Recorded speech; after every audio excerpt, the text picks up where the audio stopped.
I guess 2020 tells you that if you know nothing else, it's that the future is uncertain. I mean, I remember in May thinking, stuff can't get any crazier than this. And then June hits, and you're like, wow, my imagination for how crazy stuff can get is pretty limited. Because, yeah, now we have really dialed it up a notch. Hi, my name is Arabia Parkey. I'm a senior at Hoover High School. Thank you for taking the time to talk with me today. How do you explain what your business is and what makes Raygun different from other t-shirt companies? We have 3 stores in Iowa, 1 in Kansas City, 1 in Chicago, 1 in Omaha. We focus on extremely topical content, so it's slightly like a media company dressed up as a clothing store, in that something you might be purchasing in the store, especially in Des Moines, relates to an event that happened just the day before. The store is almost alive in that it's interacting with the community kind of in real time. And there's products coming out, but the thing oftentimes people are buying isn't necessarily just the product, it's the slogan. Many of Raygun's shirts have political slogans. Can you tell me how this started? We've always had a slightly political leaning. When I first started, there was politically leaning shirts. They, lean progressive. Like sometimes people are like, so where's the Make America Great Again stuff? And we're like, right this way, sir.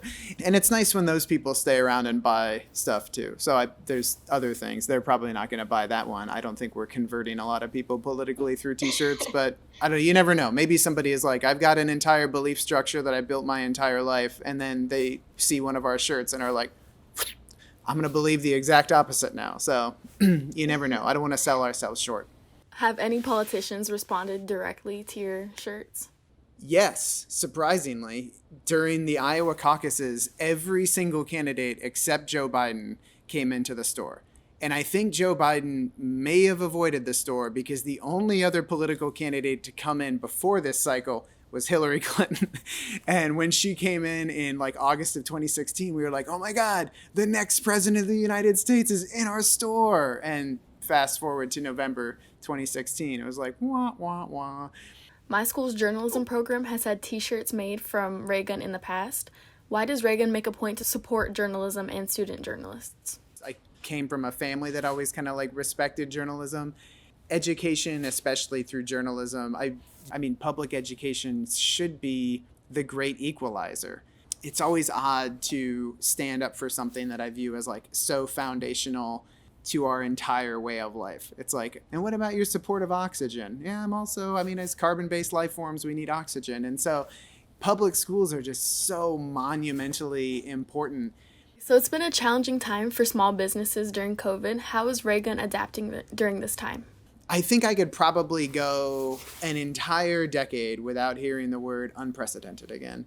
It's been an unprecedented use of the word unprecedented, but it is, you put together an Excel sheet with your worst case scenario and it's pretty bleak. You're like, God, who knows where we are going into, but we were luckier than most in that we were going to be able to transition online.